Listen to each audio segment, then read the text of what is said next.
এমন একটা প্রযুক্তি নিয়ে আজ আমরা আলোচনা করব যা ছাড়া আজকের দুনিয়াটা মানে আক্ষরিক অর্থেই অচল। একদম। আমাদের পকেটের স্মার্টফোন থেকে শুরু করে মহাকাশযান বা ধরুন কৃত্রিম বুদ্ধিমত্তা থেকে মারাত্মক সব সামরিক অস্ত্র সবকিছুর পেছনেই কিন্তু এই একটা জিনিস। Semiconductor chip. ঠিক তাই, সেমিকন্ডাক্টর চিপ। একটা পরিসংখ্যান দিই, গত বছর চিপ শিল্প যতগুলো ট্রানজিস্টর তৈরি করেছে তার সংখ্যা মানব ইতিহাসের সমস্ত কোম্পানির তৈরি করা সমস্ত পণ্যের সম্মিলিত পরিমাণের চেয়েও বেশি। এটা আসলে অবিশ্বাস্য একটা সংখ্যা। তো চলুন এই ক্ষুদ্র সুইচগুলো কিভাবে বিশ্বকে বদলে দিল তা নিয়ে আজকের আলোচনার গভীরে যাওয়া যাক। আমরা মূলত ক্রিস মিলারের লেখা চিপ ওয়ার বইটার কিছু অংশের উপর ভিত্তি করে এই যাত্রাপাতটা দেখব। আচ্ছা, আমাদের উদ্দেশ্য হল বোঝা কিভাবে এই প্রযুক্তি একটা ল্যাবের উদ্ভাবন থেকে স্নায়ুযুদ্ধের এক অপরিহার্য উপাদানে পরিণত হল, আর শেষে আজকের বিশ্ব অর্থনীতির ক্ষমতার লড়াইয়ে কেন্দ্রবিন্দুতে উঠে এলো। আমরা তাহলে দেখব ইন্টিগ্রেটেড সার্কিটের জন্ম কিভাবে হয়েছিল, কেন মার্কিন সামরিক বাহিনী এর প্রথম গ্রাহক হয়ে উঠল, আর কিভাবে জাপান প্রায় সিলিকন ভ্যালিকে ধ্বংস করে দিয়েছিল। হ্যাঁ, যা এক নতুন ধরনের প্রযুক্তিগত বিশ্বযুদ্ধের সূচনা করে। তাহলে শুরু করা যাক একেবারে গোড়া থেকে।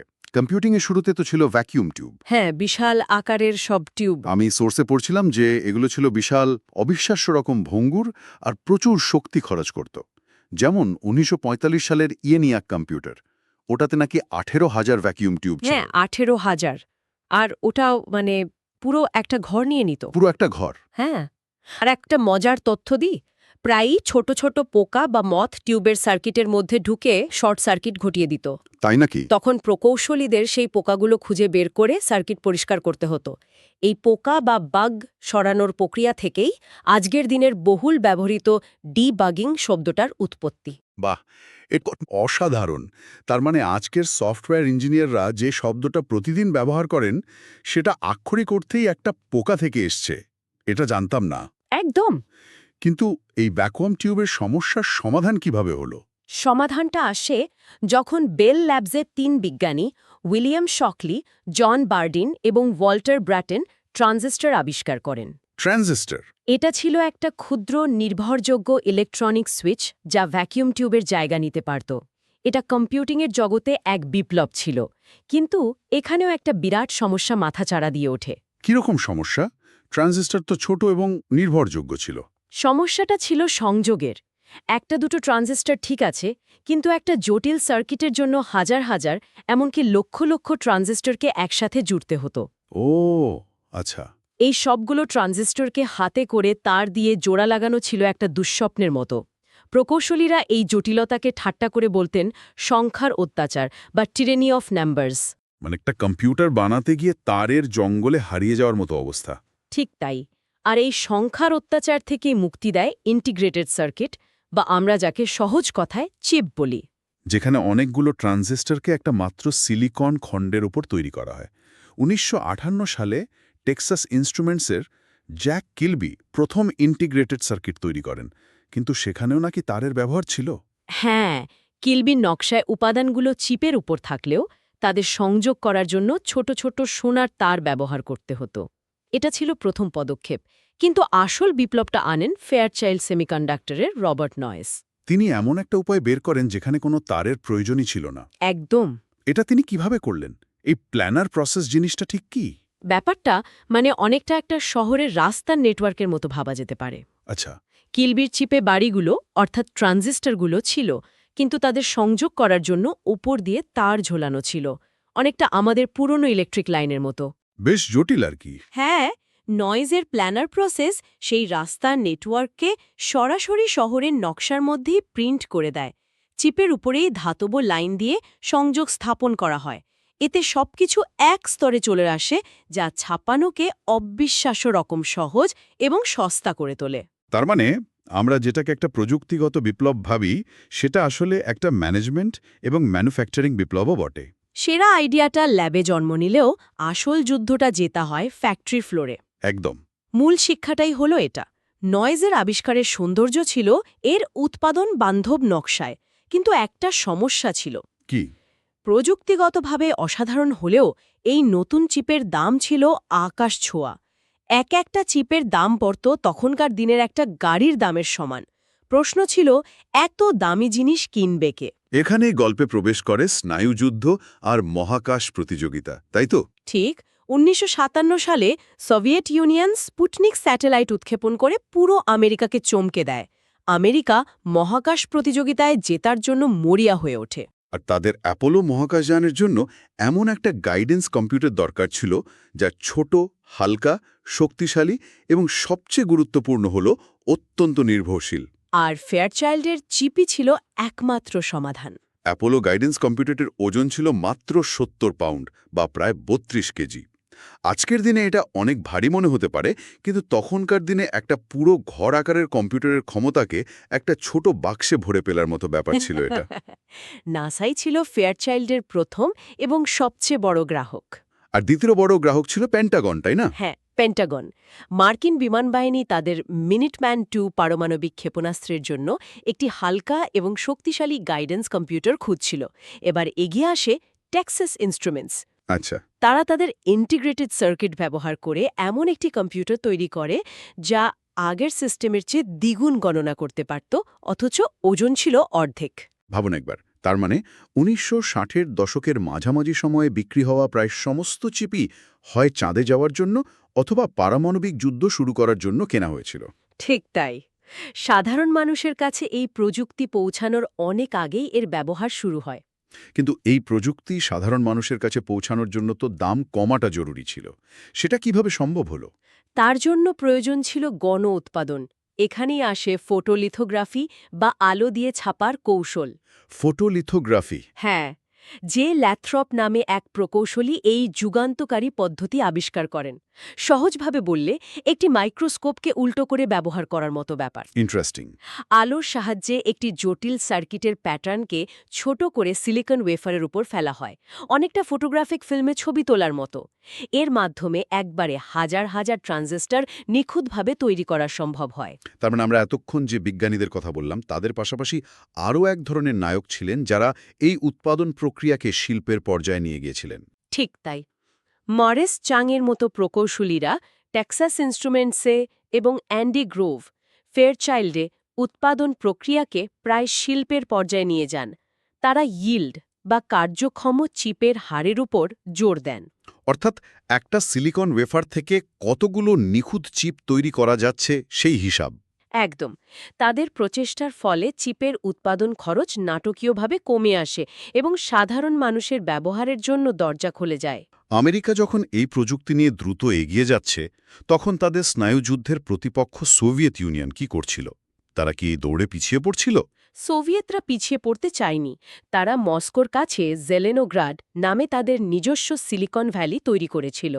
তাদের কৌশল ছিল খুব সহজ, কপিয়েট বা নকল করো। সোজাসুজি নকল। হ্যাঁ, পশ্চিমা প্রযুক্তি চুরির জন্য তারা কেজিবি এর ডিরেক্টরেট টি নামে একটি বিশেষ বিভাগকে দায়িত্ব দেয়। তারা আমেরিকার চিপ, যেমন টেক্সাস ইনস্ট্রুমেন্টসের SN51 হাতে পেয়ে হুবহু নকল করার চেষ্টা করত। যদি তারা হুবহু নকল করতে পারতই, তাহলে তো তাদের সমানে সমানে টক্কর দেওয়ার কথা। ব্যবধানটা কোথায় তৈরি হলো? এখানেই আসল ব্যাপারটা লুকিয়ে আছে। তারা চিপটা কপি করতে পারত, কিন্তু এর পেছনের জটিল উৎপাদন প্রক্রিয়াটা শিখতে পারেনি। ও, চিপ বানানোটা শুধু ডিজাইন নকল করা নয়, এর জন্য অত্যন্ত বিশুদ্ধ কাঁচামাল, নিখুঁত যন্ত্রপাতি এবং ধাপে ধাপে হাজারো ভেরিয়েবল নিয়ন্ত্রণের জ্ঞান লাগে।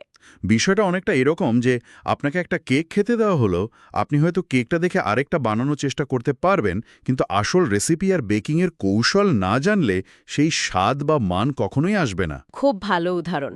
ফলে সোভিয়েতরা সবসময় কয়েক বছর পেছিয়ে থাকত। এটা অবাক করার মতো যে আমেরিকার প্রধান ভূরাজনৈতিক শত্রু হওয়া সত্ত্বেও সোভিয়েত ইউনিয়ন প্রযুক্তিগতভাবে এতটা পিছিয়ে পড়ল। তাহলে কি আসল হুমকিটা এমন কোনো জায়গা থেকে এসেছিল যেখানে কেউ প্রত্যাশাই করেনি? ঠিক তাই। আসল প্রতিযোগী ছিল জাপান। জাপান? তারা শুধু কপি করেনি, তারা উৎপাদন প্রক্রিয়ায় উদ্ভাবন এনেছিল। তারা বুঝেছিল যে আসল যুদ্ধটা ল্যাবে নয়, ফ্যাক্টরিতে। আর সোনির ওয়াকম্যানের মতো পণ্য তৈরি করে তারা বিশ্বকে বুঝিয়ে দেয় যে জাপানি ইলেকট্রনিক্স মানেই গুণমান। ঠিক। এরপর তারা নজর দেয় চিপের দিকে। আর সেখান থেকেই শুরু হয় সেই বিখ্যাত DRAM সংকট, তাই না? আমি ঠিক জানি না DRAM জিনিসটা কি, একটু বুঝিয়ে বললে ভালো হয়। DRAM মানে হলো ডাইনামিক র্যান্ডম অ্যাক্সেস মেমরি। সহজ কথা, এটা কম্পিউটারের স্বল্পমেয়াদী স্মৃতি বা মেমরি, যা ডেটা দ্রুত প্রসেস করতে সাহায্য করে। আচ্ছা, মেমরি চিপ। হ্যাঁ, ৭০-এর দশকের শেষে এবং ৮০-এর দশকের শুরুতে এটা ছিল চিপ শিল্পের সবচেয়ে লাভজনক পণ্য। আর জাপানি কোম্পানিগুলো যেমন তোশিবা এবং এনইসি এই DRAM-এর বাজারে নিজেদের একছত্র আধিপত্য তৈরি করে। আর তখনই সেই বিখ্যাত হিউলেট প্যাকার্ডের রিপোর্টটি সামনে আসে। হ্যাঁ, হিউলেট প্যাকার্ড তাদের পণ্যে ব্যবহারের জন্য আমেরিকান এবং জাপানি দুই ধরনের চিপই কিনত। তাদের একটি অভ্যন্তরীণ কোয়ালিটি কন্ট্রোল রিপোর্টে দেখা যায় যে জাপানি চিপগুলোর গুণমান আমেরিকান চিপের চেয়ে বহুগুণ ভালো। বহুগুণ? জাপানি চিপে ব্যর্থতার হার ছিল প্রায় 0, যেখানে আমেরিকান সেরা চিপগুলোরও ব্যর্থতার হার ছিল অনেক বেশি। এই রিপোর্টটি ফাঁস হয়ে যাবার পর সিলিকন ভ্যালিতে যেন পারমাণবিক বোমা ফাটল। এটা তো একটা বিশাল ধাক্কা। নিজের দেশের কোম্পানি যখন বলছে যে বিদেশি পণ্য অনেক ভালো, তখন তো আত্মবিশ্বাসে চিড় ধরারই কথা। শুধু চির ধরা নয়, রীতিমতো আতঙ্ক ছড়িয়ে পড়ে। ইন্টেলের মতো আমেরিকান ইন্ডাস্ট্রির সবচেয়ে বড় কোম্পানিগুলো পর্যন্ত DRAM ব্যবসা ছেড়ে দিতে বাধ্য হয়। ইন্টেলও? হ্যাঁ, অবস্থা এমন দাঁড়ায় যে রবার্ট নয়েজ, জেরি স্যান্ডার্স আর চার্লি স্পর্কের মতো কট্টর প্রতিদ্বন্দ্বী সিইওরা, যারা একে অপরের মুখ দেখাদেখি করতেন না, তারাই একত্রিত হয়ে ওয়াশিংটনে লবিং শুরু করেন। তাদের একটাই দাবি ছিল আমেরিকান চিপ শিল্পকে জাপানের হাত থেকে বাঁচাতে হবে। 1 মিনিট, আমি এখানে কিছু বুঝতে পারছি না। সিলিকন ভ্যালির এই কোম্পানিগুলো তো একে অপরের চরম প্রতিদ্বন্দ্বী ছিল। তারা কিভাবে নিজেদের স্বার্থ ভুলে সরকারের সাথে একসাথে কাজ করতে রাজি হলো? তাদের ভয়টা ঠিক কতটা গভীর ছিল? ভয়টা ছিল অস্তিত্বের সংকট। তারা বুঝতে পারছিল যে জাপান শুধু বাজার দখল করছে না, তারা প্রযুক্তির ভবিষ্যৎটাকেই দখল করে নিচ্ছে। আর চিপশিল্প হাতছাড়া হয়ে গেলে আমেরিকার জাতীয় নিরাপত্তাও বিপন্ন হবে। এই যুক্তিতেই তারা সরকারের দ্বারস্থ হয়। কিন্তু এটাকে তো মুক্তবাজার অর্থনীতির পরিপন্থীও বলা যেতে পারে। সরকার কেন করদাতাদের টাকা দিয়ে নির্দিষ্ট কিছু কোম্পানিকে সাহায্য করবে? এটা কি এক ধরনের কর্পোরেট বেলআউট ছিল না? এই বিতর্কটা তখন খুব জোরালোভাবে উঠেছিল। অনেকেই এর সমালোচনা করেছিল, কিন্তু শেষ পর্যন্ত জাতীয় নিরাপত্তার যুক্তিটাই জয়ী হয়। আর তার ফলে সেমাটেক তৈরি হয়। একদম। আমেরিকান সরকার এবং শিল্প জগতের যৌথ উদ্যোগে সেমেটেক নামে একটি কনসোর্টিয়াম তৈরি করা হয়। এর অর্ধেক টাকা দিত সরকার, আর বাকি অর্ধেক দিত ইন্টেল, মোটোরোলা, IBM-এর মতো কোম্পানিগুলো। এর একমাত্র লক্ষ্য ছিল আমেরিকান চিপ উৎপাদন শিল্পকে বাঁচানো। এটা ছিল প্রযুক্তিগত বিশ্বযুদ্ধের প্রথম বড় প্রাতিষ্ঠানিক পদক্ষেপ বলা যেতে পারে। এই কঠিন সময় ইন্টেলের মতো একটি কোম্পানির ঘুরে দাঁড়ানোর গল্পটা সত্যি অসাধারণ। বিশেষ করে যখন তারা তাদের মূল ব্যবসা DRAM প্রায় হারাতে বসেছিল। এখানেই তো অ্যান্ডি গ্রোভের ভূমিকা সামনে আসে। হ্যাঁ, ইন্টেলের তৎকালীন প্রেসিডেন্ট অ্যান্ডি গ্রোভ বুঝতে পারছিলেন যে DRAM-এর বাজারে টিকে থাকা প্রায় অসম্ভব। তিনি এবং ইন্টেলের সহ-প্রতিষ্ঠাতা গর্ডন মুর একটি ঐতিহাসিক সিদ্ধান্ত নেওয়ার মুখোমুখি হন। সেই বিখ্যাত গল্পটা, যেখানে গ্রোভ মুরকে একটা অদ্ভুত প্রশ্ন করেছিলেন। ঠিক তাই। একদিন অফিসে বসে গ্রোভ মুরকে জিজ্ঞাসা করেন, যদি আমাদের বোর্ড বরখাস্ত করে একজন নতুন CEO আনা হতো, তাহলে তিনি কি করতেন? আর মুর এক মুহূর্ত না ভেবে উত্তর দেন, তিনি আমাদের মেমরি ব্যবসা থেকে বের করে দিতেন। তখন গ্রোভ বলেন, তাহলে চলো আমরাই দরজা দিয়ে বেরিয়ে গিয়ে আবার নতুন CEO হিসেবে ঢুকি এবং সেই কাজটা করি। কি অবিশ্বাস্য এক মুহূর্তের উপলব্ধি! নিজেদেরকে আবেগগতভাবে বরখাস্ত করে তারা সঠিক পথটা দেখতে পেয়েছিলেন। কিন্তু এই সিদ্ধান্ত নেওয়াটা নিশ্চয়ই খুব কঠিন ছিল। ইন্টেলের ভেতরের প্রতিক্রিয়া কেমন ছিল? এটা ছিল এক অকল্পনীয় সাহসী সিদ্ধান্ত। DRAM ব্যবসা ছিল ইন্টেলের পরিচয়ের অংশ, তাদের আয়ের মূল উৎস। এই ব্যবসা ছেড়ে দেওয়াটা ছিল নিজের পরিচয় মুছে ফেলা মতো। অনেকে নিশ্চয়ই বিরোধিতা করেছিল। অবশ্যই, ইন্টেলের ভেতরে অনেকেই এর তীব্র বিরোধিতা করেছিলেন, কিন্তু গ্রোভ তার সিদ্ধান্তে অটল ছিলেন। তিনি ইন্টেলের সমস্ত শক্তি এবং সম্পদ DRAM থেকে সরিয়ে মাইক্রোপ্রসেসরের দিকে চালিত করেন। তারা এমন একটি পণ্যে বাজি ধরেছিল যার বাজার তখনও সেভাবে তৈরিই হয়নি। ঠিক, আর তারপর ভাগ্য তাদের সঙ্গে দিয়েছিল। ইতিহাস যেন তাদের দরজায় কড়া নাড়ছিল। আর সেই সুযোগটা ছিল আইবিএম। একদম ঠিক তখনই আইবিএম তাদের নতুন পার্সোনাল কম্পিউটার বা পিসি এর জন্য একটি মাইক্রোপ্রসেসর খুঁজছিল এবং তারা ইন্টেলের চিপ বেছে নেয়। এর সাথে যোগ হয় বিল গেটসের মাইক্রোসফটের সফটওয়্যার। ইন্টেলের চিপ মানে হার্ডওয়্যার এবং মাইক্রোসফটের অপারেটিং সিস্টেম মানে সফটওয়্যার, এই অপ্রতিরোধ্য জুটি উইন্টেল নামে পরিচিতি পায় এবং পিসি বিপ্লবের জন্ম দেয়। এবং সেই একটি সিদ্ধান্তের ফল আমরা আজও ভোগ করছি। আমাদের প্রায় সবার ডেস্কেই ওই দুটো কোম্পানির তৈরি করা প্রযুক্তি। তারা ডির্যামের বাজার হারিয়েছিল ঠিকই, কিন্তু তার বদলে কম্পিউটিংয়ের মস্তিষ্ক বা মাইক্রোপ্রসেসরের পুরো বাজারটা দখল করে নেয়। এটা প্রমাণ করে যে প্রযুক্তিগত যুদ্ধে শুধু সেরা পণ্য তৈরি করলেই হয় না, সঠিক সময়ে সঠিক কৌশলগত সিদ্ধান্ত নেওয়াটাও জরুরি। একেবারে ঠিক। ইন্টেলের এই ঘুরে দাঁড়ানোটা কর্পোরেট স্ট্র্যাটেজির ইতিহাসে অন্যতম সেরা উদাহরণ হিসেবে পড়ানো হয়। নিঃসন্দেহে। তাহলে এই পুরো আলোচনা থেকে আমরা কি শিখতে পারি? এই দীর্ঘ এবং জটিল ইতিহাস থেকে মূল টেকঅ্যাওয়ে কি? আমার মনে হয় মূল শিক্ষাটা হল সেমিকন্ডাক্টরের ইতিহাস শুধু কয়েকজন মেধাবী বিজ্ঞানের সাফল্যের গল্প নয়। এটি সামরিক বিনিয়োগ, নির্মম বাণিজ্যিক প্রতিযোগিতা এবং দূরদর্শী মাঝে মাঝে নিষ্ঠুর কর্পোরেট সিদ্ধান্তের এক জটিল মিশ্রণ। এটা আমাদের দেখায় যে কিভাবে সরকারি পৃষ্ঠপোষকতা এবং নির্দয় পুঁজিবাদ, এই দুই বিপরীত শক্তি একসাথেই শিল্পকে আজকের পর্যায়ে নিয়ে এসেছে। ঠিক। আর এই ইতিহাস জানলে আজকের বিশ্বকে বোঝাটা অনেক সহজ হয়ে যায়। কেন তাইওয়ান আর তাদের কোম্পানি TSMC ভূ-রাজনৈতিকভাবে এত গুরুত্বপূর্ণ?